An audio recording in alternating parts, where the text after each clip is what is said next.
Buen día, mi nombre es Manuel Aguilar, estudiante de Ingeniería Mecánica de la Universidad José Antonio Páez. Voy a hablarles un poco sobre las herramientas del control de calidad. Para empezar, hablemos un poco sobre los diagramas. Entre estos están el diagrama de Pareto, el cual es un gráfico especial de barras cuyo campo de análisis o aplicación son los datos categóricos y tiene como objetivo ayudar a localizar el o los problemas vitales, así como sus principales causas. La idea es que cuando se quiere mejorar un proceso o atender sus problemas, no se trabaje en todos los problemas al mismo tiempo, atacando todas sus causas a la vez, sino que con base en los datos e información aportados por un análisis estadístico se establezcan prioridades y se enfoquen los esfuerzos donde estos tengan mayor impacto. El diagrama de Ishikawa, también conocido como el diagrama causa-efecto, es un método gráfico que relaciona un problema o efecto con los factores o causas que posiblemente lo generan.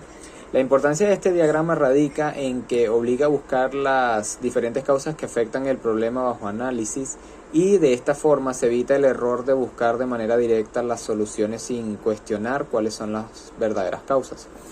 Para este diagrama existen tres tipos básicos de este mismo, los cuales depende de cómo se busquen y cómo se organicen las causas en la gráfica. Uno de ellos es el método de las 6M, que es el más común y consiste en agrupar las causas potenciales en 6 ramas principales: método de trabajo, mano o mente de obra, materiales, maquinaria, medición y medio ambiente. Estos 6 elementos definen de manera global todo proceso y cada uno aporta parte de la variabilidad del producto final, por lo que es natural esperar que las causas de un problema estén relacionadas con alguna de las 6M. El otro método es el método del flujo del proceso de construcción, en el cual indica que la línea principal, el cual es la línea principal del diagrama de Ishikawa, y sigue la secuencia normal del proceso de producción o de administración. Los factores que pueden afectar las características de calidad se agregan en el orden que les corresponde según el proceso. Este método permite explorar formas alternativas de trabajo, detectar cuellos de botella, descubrir problemas ocultos, entre otras cosas. Okay. Y el otro método es el método de la estratificación de construcción del diagrama de Ishikawa. Es ir directamente a las principales causas potenciales, pero sin agrupar de acuerdo a las 6M la selección de estas causas. Muchas veces se hace a través de una sesión de lluvia de ideas, con el objetivo de atacar causas reales y no consecuencias o reflejos. Es importante preguntarse un mínimo de 5 veces el porqué del problema, a fin de profundizar en la búsqueda de las causas. La construcción del diagrama de Ishikawa partirá de este análisis previo, con lo que el abanico de búsqueda será más reducido y es probable que los resultados sean más positivos. Esta manera de construir el diagrama de Ishikawa es natural cuando las categorías de las causas potenciales no necesariamente coinciden con las 6M. El método de estratificación contrasta con el método 6M, ya que este último va de lo general a lo particular, mientras que el primero se va directamente a las causas potenciales del problema. El diagrama de dispersión. En este diagrama se dan dos variables numéricas, X y Y, medidas usualmente sobre el mismo elemento de muestra de una población o proceso. El diagrama de dispersión es un gráfico del tipo XY, donde cada elemento de la muestra es representado mediante un par de valores X sub Y y Y sub Y, y el punto correspondiente en el plano cartesiano XY. El objetivo de este gráfico es analizar la forma en que estas dos variables están relacionadas. Por ejemplo, estudiar en un grupo de estudiantes la relación entre su estatura y su peso, o podría ser de interés investigar la relación entre una variable de entrada de un proceso con el valor de alguna característica de salida del producto final. Al graficar todos los puntos, es decir, todas las parejas de valores de X sub Y y Y sub Y, si se observa que los puntos siguen algún patrón definido, este se verá evidenciado en una posible relación entre las dos variables. Okay. El diagrama de flujo de proceso es una representación gráfica de la secuencia de los pasos o actividades de un proceso que incluye transportes, inspecciones, esperas, almacenamiento y actividades de retrabado o reproceso. Por medio de este diagrama es posible ver en qué consiste el proceso y cómo se relacionan las diferentes actividades. Asimismo, es de utilidad para analizar y mejorar el proceso. Los dos símbolos más usados en su construcción son con un rectángulo se identifica un paso o tarea del proceso, mientras que con un rombo se distinguen los puntos de verificación o de decisión. El diagrama PEX. Este diagrama de proceso tiene el objetivo de analizar el proceso y su entorno. Para ello se identifican los proveedores, entradas, procesos mismos, salidas, usuarios, entre otras cosas, y se organizan de tal manera relacionando todos los datos ya mencionados. Ok. Ahora hablemos un poco de la estratificación. La estratificación. De acuerdo con el principio de Pareto, existen unos cuantos problemas vitales que son originados por pocas causas claves, pero resulta necesario identificarlos mediante análisis adecuado. Uno de estos análisis es la estratificación o clasificación de datos. Estratificar es analizar problemas, fallas, quejas o datos, clasificándolos o agrupándolos de acuerdo con los factores que se cree pueden influir en la magnitud de los mismos, a fin de localizar las mejores pistas para resolver los problemas de un proceso.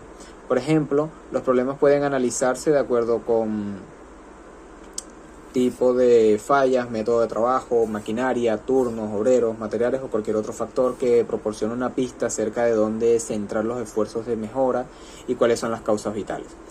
La estratificación es una poderosa estrategia de búsqueda que facilita entender cómo influyen los diversos factores o variantes que intervienen en una situación problemática, de forma que sea posible localizar diferencias, prioridades y pistas que permitan profundizar en la búsqueda de las verdaderas causas de un problema. La estratificación recoge la idea del diagrama de Pareto y la generaliza como una estrategia de análisis y búsqueda que no solo se aplica en el contexto del diagrama de Pareto, más bien es una estrategia común a todas las herramientas básicas. La hoja de verificación. La hoja de verificación es un formato construido para colectar datos de forma que su registro sea sencillo, sistemático y que sea fácil analizarlos. Una buena hoja de verificación debe reunir las características de que visualmente permita hacer un primer análisis para apreciar las principales características de la información buscada. Algunas de las situaciones en las que resulta de utilidad obtener datos a través de las hojas de verificación son las siguientes. Una es describir el desempeño, los resultados de un proceso, clasificar las fallas, quejas o defectos detectados con el propósito de identificar sus magnitudes, razones, tipo de falla, áreas de donde proceden, entre otras, confirmar posibles causas de problemas de calidad, analizar o verificar operaciones y evaluar el efecto de los planes de mejora. La finalidad de la hoja de verificación es fortalecer el análisis y la medición del desempeño de los diferentes procesos de la empresa a fin de contar con información que permita orientar esfuerzos, actuar y decidir objetivamente. Esto es de suma importancia ya que en ocasiones algunas áreas o empresas no cuentan con datos ni información de nada. En otros casos el problema no es la escasez de datos, por el contrario, en ocasiones abundan reportes, informes, registros, entre otras cosas. El problema más bien es que tales datos están archivados, se registraron demasiado tarde, se colectaron de manera inadecuada o no existe el hábito de analizarlos y utilizarlos de manera sistemática para tomar decisiones, por lo que en ambos casos el problema es el mismo. No se tiene información para direccionar de forma objetiva y adecuada los esfuerzos y actividades en una organización. La lluvia de ideas. Las sesiones de lluvia o tormenta de ideas son una forma de pensamiento creativo encaminado a que todos los miembros de un grupo participen libremente y aporten ideas sobre determinado tema o palabra. Esta técnica es de gran utilidad para el trabajo en equipo, ya que permite la reflexión y el diálogo con respecto a un problema y también en términos de igualdad de opinión. Mapeo de procesos.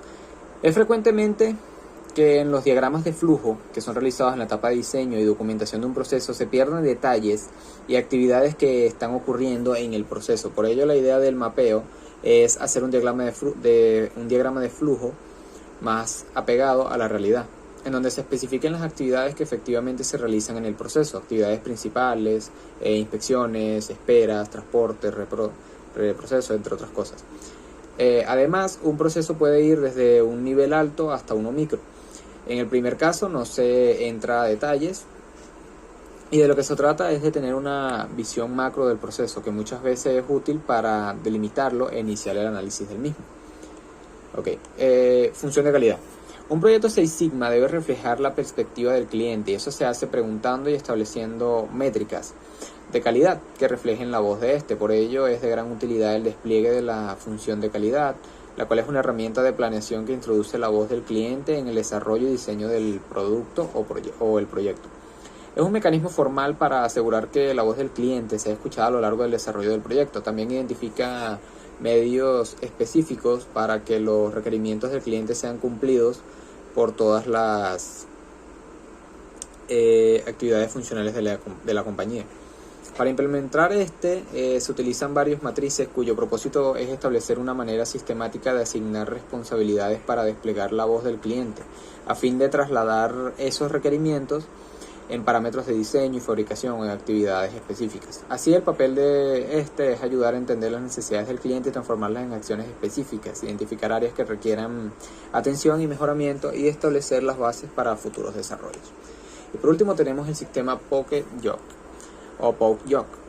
En este sistema, la inspección o detección de los defectos por sí solo no mejora el desempeño de un proceso. La inspección y el monitoreo de procesos debe enfocarse a detectar la regularidad estadística de las fallas para identificar dónde, cuándo y cómo están ocurriendo las fallas.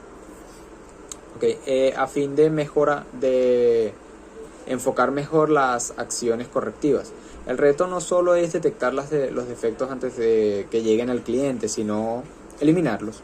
Con frecuencia lo anterior se olvida y la inspección se utiliza para detectar efectos y a partir de eso generar acciones reactivas que solo entiendan el efecto y no la causa.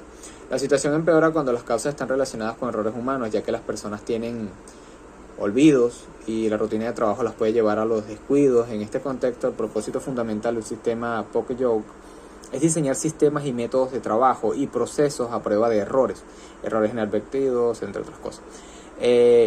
El enfoque PokeJob propone atacar los problemas desde su causa y actuar antes de que ocurra el defecto, entendiendo su mecánica. Asimismo, reconoce que el ser humano comete errores, que olvida y que olvida. Por ello, en algunas situaciones no es suficiente la capacitación ni la experiencia. De esta forma, para aquellos errores más críticos que están influidos por el cansancio de las personas, por estados de ánimo, por la urgencia de la producción o por la presión, es necesario diseñar sistemas a prueba de errores. Dispositivo PokeJob que permitan eliminar la posibilidad de falla, que el sistema advierte y prevenga lo más posible antes de que el error tenga consecuencia. En otras palabras, un sistema PokeJob hace la inspección en la fuente o causa del error, determinando si existen las condiciones para producir con calidad. En caso de que estas condiciones no existan, el sistema impide que el proceso continúe o por lo menos manda una señal de alerta. Un dispositivo PokeJob también permite a las personas revisar su propio trabajo. Existen dos tipos: los dispositivos preventivos, que nunca permiten el error, como por ejemplo un microondas que no funciona si la puerta está abierta, y están los dispositivos detectores, el cual manda una señal cuando hay una posibilidad de error. Un ejemplo de esto es cuando se abre la puerta de un carro y la llave de encendido aún está puesta y el sistema manda una señal, pitidos o sonidos para que el conductor no olvide la llave dentro del carro. Y bueno, esto fue todo. Espero sea de su agrado esta información y muchas gracias.